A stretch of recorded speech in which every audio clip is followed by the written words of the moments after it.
हाल ही में अमेरिकी लीडरशिप की तरफ से सोशल मीडिया पर एक बहुत ही कड़ी चेतावनी देखने को मिली।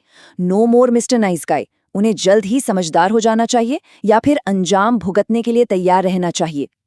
अब देखिए, ये कोई रूटीन बयानबाजी नहीं है। ये एक सीधा और बहुत ही स्पष्ट संकेत है कि बातचीत की पुरानी टेबल अब पलट दी गई है और हम एक बेहद खतरनाक सैन्य या आर्थिक तनाव की तरफ तेजी से बढ़ रहे हैं। और बात सिर्फ बयानों या इंटरनेट तक सीमित नहीं है। इसका सीधा असर असली दुनिया पर, हमारी और आपकी अर्थव्यवस्था पर दिखने लगा है। स्क्रीन पर ये नंबर देखिए, $114। वैश्विक कच्चे तेल की कीमतें $114 प्रति बैरल के पार जा चुकी हैं। ये आंकड़ा चीख चीख कर बता रहा है कि ग्लोबल एनर्जी मार्केट में पैनिक फैल चुका है और ये वैश्विक अर्थव्यवस्था के लिए किसी बड़े झटके से कम नहीं है। तो इस पूरे मुद्दे की गहराई को समझने के लिए आज का हमारा रोड मैप कुछ इस तरह रहेगा। पहले ट्रंप की नई चेतावनी, फिर अमेरिका की मैक्सिमम प्रेशर रणनीति, उसके बाद ईरान के पास बचे विकल्प, फिर हम समझेंगे कि एक परमाणु ईरान कैसे पूरे क्षेत्र का शक्ति संतुलन बदल देगा, और आखिर में बात करेंगे इस खतरनाक भू राजनीतिक गतिरोध की। चलिए बिना किसी देरी के पहले हिस्से पर आते हैं, ट्रंप की नई चेतावनी। यहाँ इन दो शब्दों पर जरा गौर कीजिएगा, काइनेटिक एक्शन यानी सीधा सैन्य प्रहार और गंभीर परिणाम। पुरानी वार्ताओं में जो सिर्फ कूटनीतिक भाषा इस्तेमाल होती थी, वो अब गायब है। इस बार इस चेतावनी में एक भारी वजन है। अमेरिका का धैर्य अब टूटता हुआ नजर आ रहा है और ऐसा लग रहा है कि कूटनीति की जगह अब सीधी सैन्य या आर्थिक कार्रवाई लेने वाली है। यहीं से हम अपने दूसरे हिस्से की ओर मुड़ते हैं। 2. अमेरिका की मैक्सिमम प्रेशर स्ट्रैटेजी यानी अधिकतम दबाव की रणनीति। अब ये स्लाइड बहुत ही दिलचस्प है। देखिए, अमेरिका के पास दुनिया की सबसे ताकतवर फौज है, लेकिन ईरान का भूगोल ऐसा है कि वो चारों तरफ से पहाड़ों से घिरा हुआ है, बिल्कुल एक किले की तरह।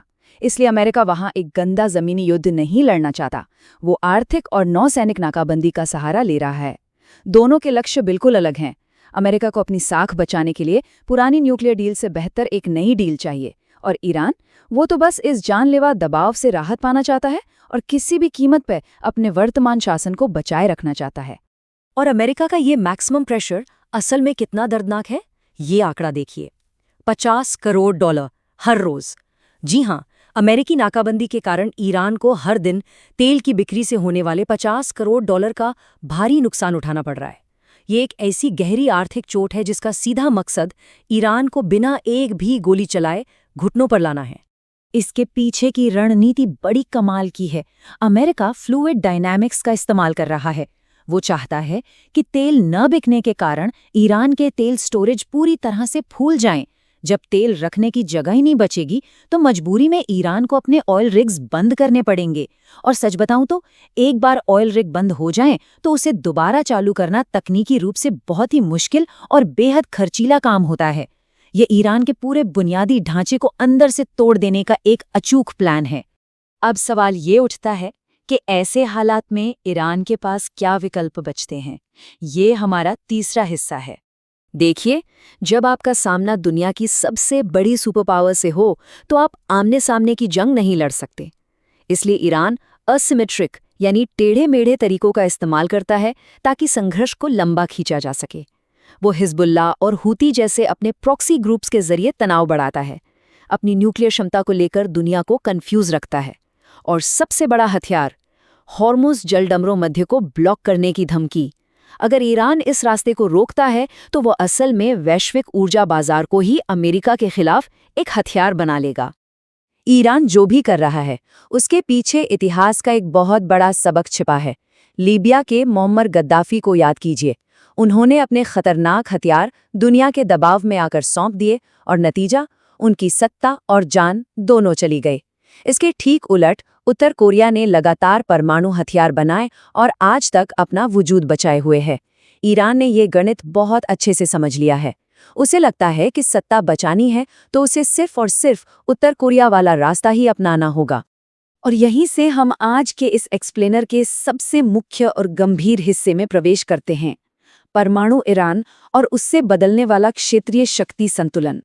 अगर ईरान सच में परमाणु बम बना लेता है तो मध्य पूर्व में एक ऐसा भू राजनीतिक भूकंप आएगा जो सब कुछ बदलकर रख देगा।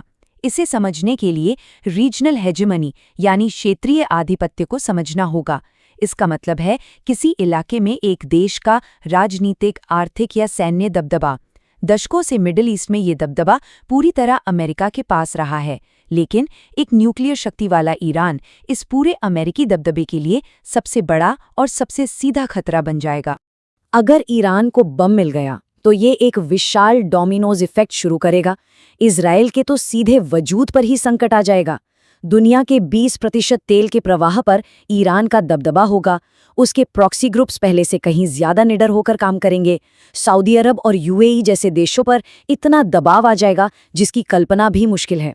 और तो और इस बात की पूरी संभावना है कि मध्य पूर्व से अमेरिकी सैन्य ठिकानों को हमेशा के लिए बोरिया बिस्तर समेटना पड़े।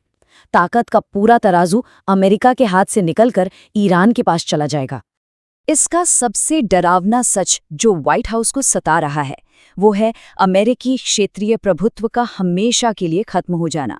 अमेरिका का कोई भी राष्ट्रपति ये हरगिज नहीं चाहेगा कि इतिहास की किताबों में ये लिखा जाए कि उनके कार्यकाल के दौरान अमेरिका ने मध्य पूर्व में अपना कंट्रोल हमेशा के लिए खो दिया। ये एक ऐसा राजनीतिक दाग होगा जिसे कोई प्रशासन कभी मिटा नहीं पाएगा। इस भारी तनाव और इतने बड़े दाव को देखते हुए हम अपने 5वें और आखिरी हिस्से पर पहुंचते हैं, एक खतरनाक भू राजनीतिक गतिरोध।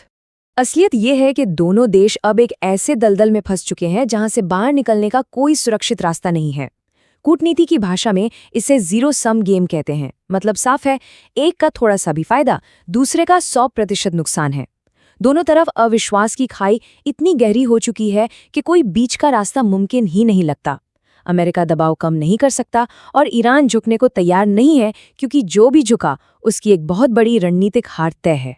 तो इस पूरी उलझन के बीच हमारे सामने सबसे बड़ा और सबसे अहम सवाल यही खड़ा होता है, इस जीरो सम गेम में सबसे पहले अपनी पलकें कौन झपकाएगा, यानी हार कौन मानेगा। सच कहूं तो ये सिर्फ दो नेताओं या देशों की ईगो की लड़ाई नहीं है। ये एक ऐसा खतरनाक गतिरोध है जो तय करेगा कि आने वाले समय में वैश्विक ऊर्जा बाजार कैसा होगा और मध्य पूर्व का नक्शा क्या होगा। आखिर कौन झुकेगा और पूरी दुनिया को इसकी क्या कीमत चुकानी पड़ेगी।